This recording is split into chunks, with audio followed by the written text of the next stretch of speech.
सभी चिकित्सक गणों को नमस्कार। मैं डॉक्टर अखिलेश नारायण सिंह, इलेक्ट्रोहोमोपैथीशियन।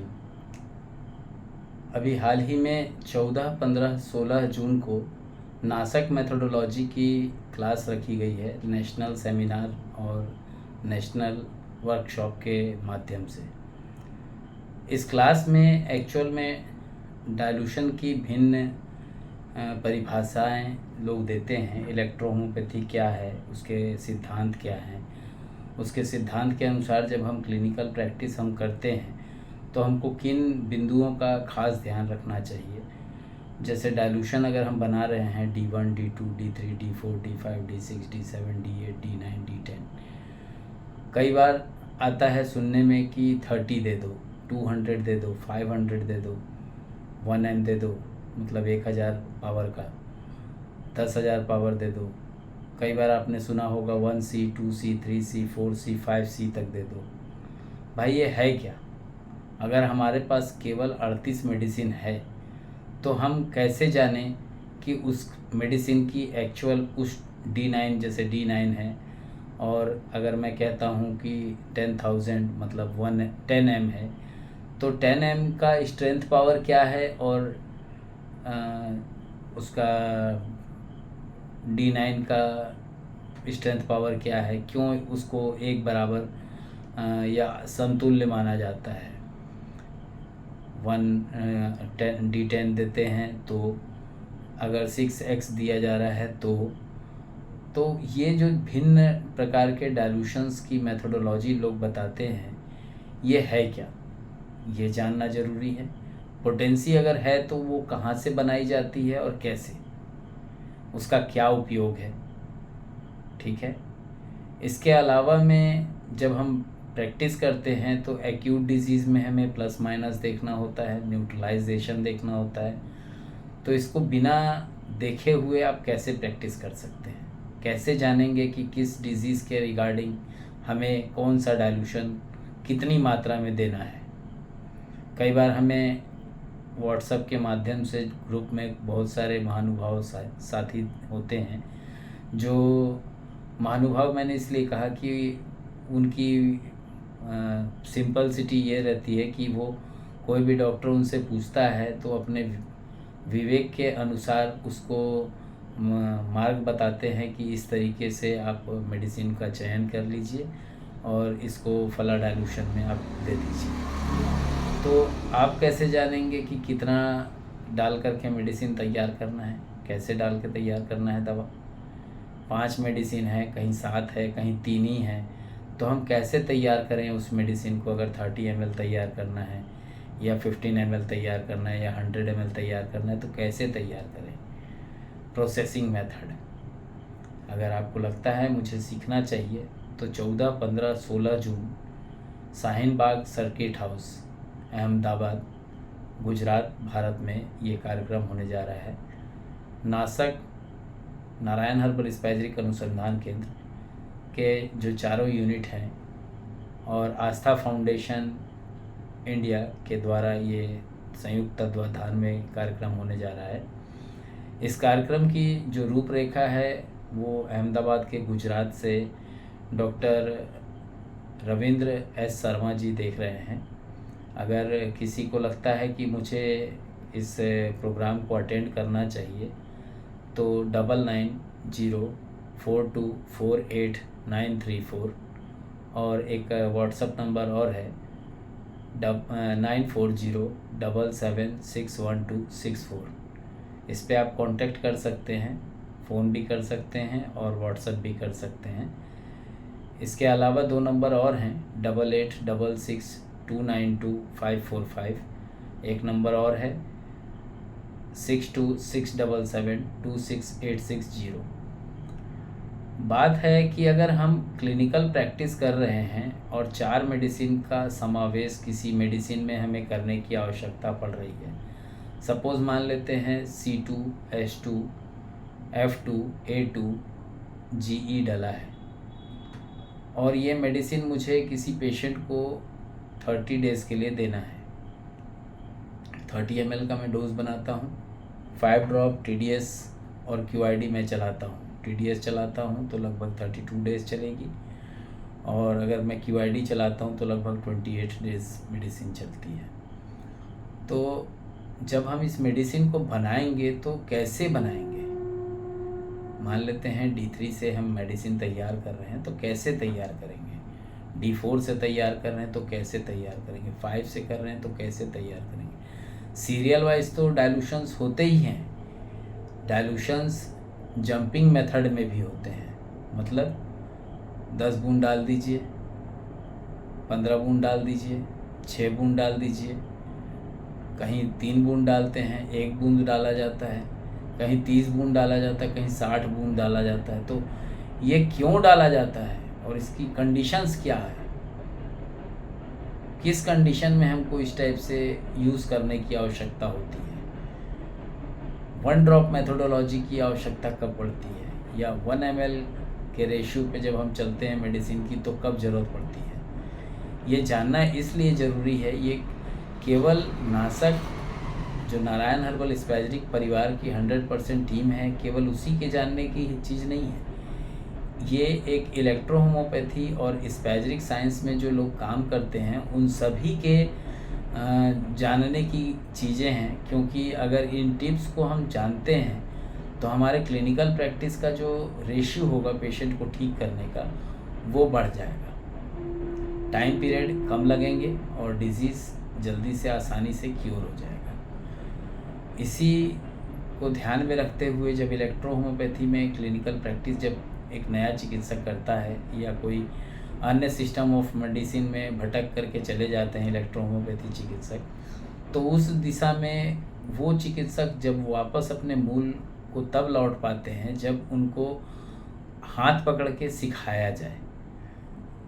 उनको अगर हम चार्जेस करेंगे तो वो सीख नहीं पाएंगे, तो उनको फ्री ऑफ कॉस्ट में सिखाना चाहिए, ऐसी मेरी सोच है।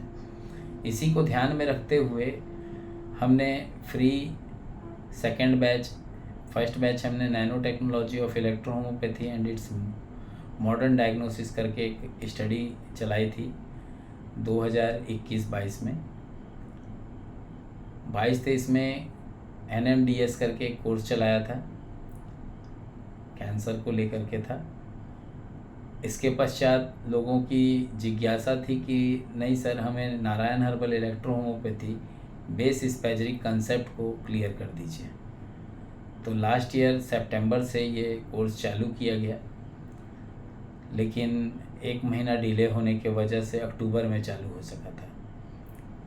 इसका समापन इस साल के सितंबर में होगा और इसका जो कॉन्वोकेशन प्रोग्राम होगा वो नवंबर या दिसंबर के आसपास में महाराष्ट्र में होगा। बात आई कि अगर हम Narayan herbal electro homeopathy base spagyric concept क्या कोई अलग कंसेप्ट है, तो मैं ये कहूँगा कि हम केवल D3 बेस से 1:10 डाइल्यूशन में 1:9 के रिगार्डिंग काम करते हैं। कैसे जानना हो, इच्छा हो कि हाँ मुझे जानना चाहिए, सीखना चाहिए, क्योंकि इलेक्ट्रो होम्योपैथी में सिंगल वे में प्रैक्टिस नहीं होती है, 6 प्रकार के प्रैक्टिस की मेथोडोलॉजी है और नारायण हर्बल स्पैजरिक इन 6 को लेकर के प्रैक्टिस करता है, सिखाता है। आपको लगता है मुझे सीखना चाहिए, स्वागत है आपका। यहाँ 3 क्राइटेरिया रखी गई है। क्राइटेरिया क्यों कहूँगा, क्योंकि चिकित्सकों का मानना है कि सर शिक्षा इतनी महंगी क्यों, 3,000 है, 7,500 है, 10,500 है, क्यों? तो व्यवस्था है, अगर 3 दिन आप रुकते हैं, 13 तारीख को आप सुबह में भी आते हैं और 17 तारीख की सुबह में आप जाएंगे तो 4 दिन होते हैं, बट आपको होटल के चार्जेस और भोजन के व्यवस्था के लिए चार्जेस आपको देने होंगे। मैं नारायण हर्बल स्पैजरिक अनुसंधान केंद्र का डायरेक्टर, ट्रस्टी, फाउंडर, को डायरेक्टर के तौर पे डॉक्टर रविंदर एस शर्मा जी हैं। हाँ, रविंदर एस शर्मा जी अहमदाबाद गुजरात से। इन्होंने कार्यक्रम को कराने के लिए बहुत दिनों से आग्रह किया हुआ था, उसी को अब ध्यान में लेते हुए कि चिकित्सकगण इच्छुक हैं, लगभग 30 डॉक्टरों की एंट्री हो चुकी है। तो जो चिकित्सकगण इसमें क्राइटेरिया क्यों रखी गई 3000, 7500 और 10,500, उसके संबंध में थोड़ा सा बताना चाहूँगा। जो चिकित्सक अहमदाबाद में रहते हैं, अहमदाबाद से प्रॉपर वे में सुबह में 10 बजे क्लास के टाइम पे वो आ जाते हैं और रात में 8 बजे अपने घर को प्रस्थान हो सकते हैं, वे चिकित्सकगण या कुछ चिकित्सकगण हैं जो वर्कशॉप नहीं करना चाहते, शाम को केवल 6 बजे तक की क्लास अटेंड करना चाहते हैं, तो वे चिकित्सकगण केवल 3,000 रुपये देंगे।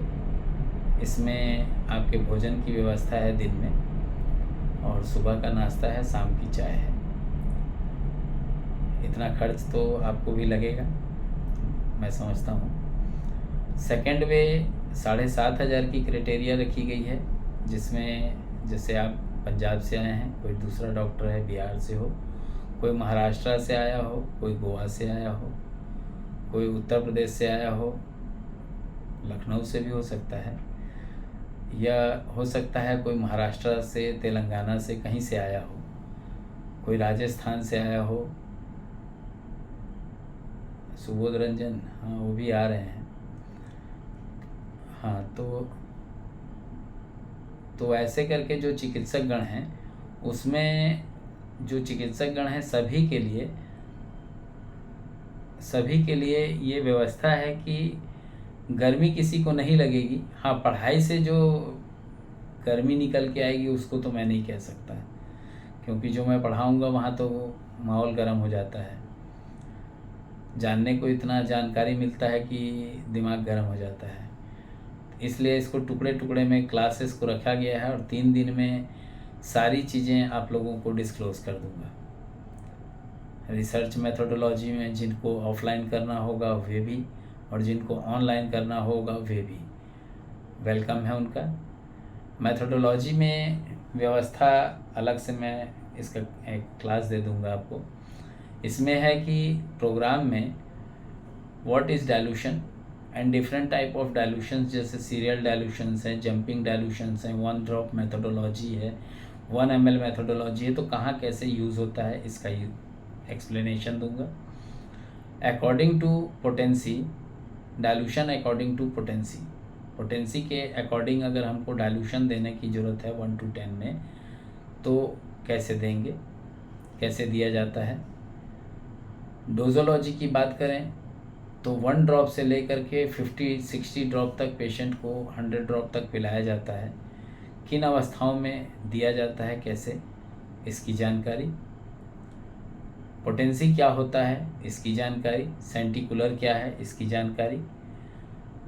डाइल्यूशंस का अगर हम मिश्रण कर रहे हैं, मान लेते हैं 1 to 10, तो सभी लोग जानते हैं 1 to 10 सभी लोग जानते हैं कहाँ हमको 1 देना है, कहाँ हमको 2 देना है, कहाँ हमको 3 देना है।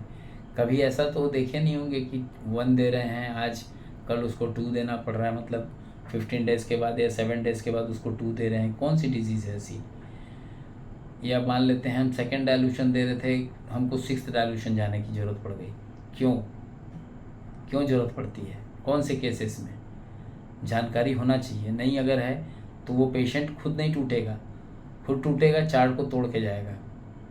अगर आपको चलता है तो बहुत अच्छी बात है, अगर नहीं चलता है तो मुझे लगता है कि ये कोर्स जो हमने NHEH BSc कोर्स चालू की थी, इसका ये फाइनल सैम है, फाइनल प्रैक्टिकल कह लीजिए। और इसको जो लोग अटेंड करेंगे उनको सितंबर या दिसंबर में जो कॉन्वोकेशन प्रोग्राम महाराष्ट्र में होगा, वहाँ सर्टिफाइड किया जाएगा, सर्टिफिकेट दिया जाएगा। आप उस सर्टिफिकेट के बेस पे अपनी क्लिनिकल प्रैक्टिस कीजिए। कहीं कोई प्रॉब्लम होती है तो नासक मेथोडोलॉजी आपके लिए चालू है, नासक मेथोडोलॉजी ज्वाइन करके आप प्रैक्टिस कर सकते हैं। इसमें 2 टाइप की क्राइटेरिया है, उसको मैं मेथोडोलॉजी की क्लास दूंगा तो उसमें बता दूंगा। एक सरसरी तौर पे बता देता हूँ। 2 साल के लिए आपको 18 मंथ के लिए आपको 52,500 देना होता है। और अगर इसी को ऑफलाइन वे में आप अगर इसको पढ़ना चाहते हैं तो 52,500 फर्स्ट ईयर और सेकेंड ईयर के लिए 50,000 पे करना होता है। इसको लेकर के आप सभी जगह पे इलेक्ट्रो होम्योपैथी में ही केवल स्पेजरिक साइंस के मेथोडोलॉजी के रिगार्डिंग अपनी प्रैक्टिस कर सकते हैं। 18 महीने के बाद जो डॉक्टर्स होते हैं इलेक्ट्रो होम्योपैथी प्रैक्टिशनर लिखा जाता है, उन अपने नाम के आगे इलेक्ट्रो होम्योपैथी प्रैक्टिशनर लिखना है, डॉक्टर नहीं लिखना है। इसके बाद नीचे नासक मेथोडोलॉजी अपना मेंबरशिप का जो नंबर है उसको लिखना है। इसका बोर्ड होता है, उस बोर्ड को अपने सेंटर पे अवेलेबल करके रखना है, लगा के रखना है। होर्डिंग जैसे बोर्ड लगाते हैं ना, फला क्लिनिक नहीं लिखना है, सेंटर लिखना है और सेंटर का नंबर डालना है जो आपको प्रोवाइड किया जाएगा। और तब आप ईयरली जो इसमें चार्जेस होती है 6,460 रुपीज़। जब फर्स्ट ईयर आप देते हैं तो 18 मंथ के लिए आप रिज़र्व होते हैं। कुछ 10 बेस दिए जाते हैं, इस बेस के आधार पे आपको रिसर्च करना है। जब ये आप समाप्त हो जाएगा तो बिल्कुल आपको सामने फ़ोन करना है। आप फ़ोन करेंगे, आपके पास विदिन 7 to 15 डेज़ के अंदर, अगर ज़्यादा दूर है जैसे लखीमपुर खीरी वगैरह जैसे क्षेत्र हैं, कई ऐसे जैसे जयनगर हैं, बहुत सारे जगह हैं ऐसे जैसे बॉर्डर एरिया है, या उधम सिंह नगर है उत्तराखंड में, इस टाइप का जो जगह है जहाँ पहुँचने में 10 से 12 दिन 15 दिन तक लग जाते हैं कुरियर को। तो अगर ऐसा कुछ है तो इस चीज़ को समझेंगे। 7 से 15 दिन कहाँ लगते हैं, दिल्ली है तो चौथे दिन मिल जाता है। तो इस तरीके से बेस को आप तक पहुंचाया जाता है। आप उस पर रिसर्च करते हैं और अगर डिज़ीज़ क्योर होता है तो उसकी जो रिपोर्ट होती है वो संबंधित जो आपके सेंटर हेड होते हैं उनको प्रोवाइड करना होता है। ऑफलाइन में सुविधा ये होती है कि व्यक्ति सीखता है, पर डे सीखता है, हॉस्पिटल में सीखता है। लेकिन ऑनलाइन में होता है कि जब प्रोग्राम रखा जाता है, जैसे अभी 14, 15, 16 जून को अहमदाबाद शाहीन बाग सर्किट हाउस में गुजरात में एक कार्यक्रम होने जा रहा है। इस कार्यक्रम में अगर मान लेते हैं, ये तो कॉमन बातें थी, मान लेते हैं कि मेरे पास मेडिसिन है D6, 1 2 3 मेरे पास ख़त्म हो गया। मैंने किसी से लिया था, क्रूड लिया था, किसी से D3 बेस लिया था, मेरा 1 2 3 ख़त्म हो गया है। 4 5 6 है मेरे पास, मैं बोलता हूँ 6 है मेरे पास और मुझे D2 का यूज़ लेना है, मैं कितना दवाई लूँगा? कोई बता सकता है? अगर बता सकता है तो मत आइएगा, और अगर लगता है कि नहीं बता सकता है तो बिल्कुल आइए, इस प्रोग्राम को अटेंड कीजिए। ऐसी ऐसी जानकारियाँ जो आपने शायद सोची ना हो, कल्पना मन में आई हो, लेकिन किसी ने उसका उत्तर ना दिया हो। साथ ही साथ में एस ग्रुप की सभी 9 मेडिसिन, सी ग्रुप की सभी 10 मेडिसिन, इलेक्ट्रिसिटी, लिक्विड रेमेडी जो है, इसके अलावा में ए ग्रुप की 3 मेडिसिन, 4 नहीं होते हैं, एपीपी लिक्विड रेमेडी है, ठीक है। इसके अलावा में पेक्टोरल ग्रुप है, फेब्रीफुगो ग्रुप है, वेर्मीफुगो ग्रुप है, वेनेरियो ग्रुप है, लिम्फेटिको ग्रुप है। तो सभी ग्रुप का जो डाइल्यूशन के रिगार्डिंग, हम डिजीज़ के रिगार्डिंग डाइल्यूशंस पे बात करेंगे। और इस चीज़ को समझना इसलिए ज़रूरी है कि हमें क्लिनिकल प्रैक्टिस करना है, और फिर भी अगर आप अनजान बने रहना चाहते हैं, नहीं आना चाहते हैं, तो कोई बात नहीं है। इसमें जो 7,500 की क्राइटेरिया रखी गई है, ये क्राइटेरिया शेयरिंग रूम की है, ठीक है। अब 10,500 की क्राइटेरिया क्या है? कोई डॉक्टर आया, सर मेरे को तो अकेले जनता है, मेरे को नहीं जनता सर, मैं किसी के साथ शेयर करके नहीं रहता, मुझे तो सिंगल रूम चाहिए। या कोई फीमेल आई हैं, उनको लगता है कि नहीं सेक्रेसी ठीक है, अच्छी चीज़ होती है, मेरे को सिंगल रूम चाहिए। तो सिंगल रूम में तो चार्जेस बढ़ जाएंगे, क्योंकि डबल बेड चार्जेस वाले रूम हैं। तो होटल वाला डबल बेड का चार्ज आपको चार्ज करेगा, जो चार्ज करता है। तो उस कंडीशन में आपको 10,500 रुपये पे करना है। कुछ गिफ्ट आइटम्स रखे गए हैं चिकित्सकों के लिए, सम्मानित किया जाएगा। जो चिकित्सक गण आ रहे हैं उन सभी चिकित्सकों को उनको सम्मानित किया जाएगा। अंत में 16 तारीख को सेकेंड हाफ के बाद, क्वेश्चन आवर्स के बाद, क्वेश्चन आवर्स हो जाएंगे, उसके बाद फिर चिकित्सकगण जिनको लगता है कि हमें प्रस्थान करना है अपने अपने घर को जा सकते हैं। एजुकेशन मटेरियल, अगर किसी को लगता है मुझे कुछ बुक्स चाहिए या कुछ मटेरियल चाहिए तो मुझे पहले से सूचित करेंगे तो मैं उपलब्ध करवा पाऊँगा। इसमें इलेक्ट्रोहोमोपैथी महाग्रंथ पार्ट 1 1000 की पुस्तक है, पार्ट 2 1000 की पुस्तक है, पार्ट 3 जो है 5000 की पुस्तक है। बट इस दिन कार्यक्रम के दिन आप इस पुस्तक को मात्र 3000 रुपये में प्राप्त कर सकेंगे। फिर चाहे वो इंग्लिश हो एडिशन, चाहे हिंदी एडिशन हो, वहीं आपको नहीं मिलेगा। अगर आप पहले से मांगेंगे तब आपको वहाँ मिलेगा, पहले से पेमेंट जमा करना होगा। और ये पेमेंट आपको 5 तारीख से पहले करना होगा। 5 तारीख के बाद करेंगे तो पॉसिबल है कि प्रोग्राम से वापस आने के बाद में आपको सेंड कर सकूं 18 या 19 तारीख को। तीसरी चीज़ है कि अगर हम प्रोग्राम में आ रहे हैं और हम सीख रहे हैं वर्कशॉप में, तो हम वर्कशॉप में क्या सीखेंगे। मान लेते हैं हमको किसी डिजीज़ के रिगार्डिंग काम कर रहे हैं, मान लेते हैं किसी को ट्यूबरकुलोसिस है, तो हम एक्सटर्नल क्या देंगे, मतलब कौन सा डाइल्यूशन से चालू करेंगे, और इंटरनल क्या देंगे, कौन सा डाइल्यूशन तक होना चाहिए। क्योंकि अगर ये नहीं जानकारी है तो फंसने वाला काम है। कैंसर है, हाइड्रोनेफ्रोसिस है, किसी को किडनी CKD है, तो अगर आप आज नहीं सीखेंगे तो कोई सिखाएगा नहीं और शोषण होता रहेगा। अपने खर्चे पे रहने खाने का खर्चा है, इसको अटेंड कीजिए। और जो नॉलेज है, मैं समझता हूँ नॉलेज हर किसी का हक है, तो आप बिल्कुल, आपका स्वागत है। इस कार्यक्रम की रूपरेखा के तौर पे सारी व्यवस्थाएं जो हैं आप सभी से मैंने बता दिया है। फिर भी अगर लगता है किसी को कि मैं नहीं आ सकता, तो ये मैं विडंबना ही कहूँगा कि ज्ञान मिल रहा था लेकिन हम जा ना सके। जय हिंद, जय इलेक्ट्रोहोमोपैथी, जय काउंट सीजर मैटी जी, जय नासक मेथोडोलॉजी।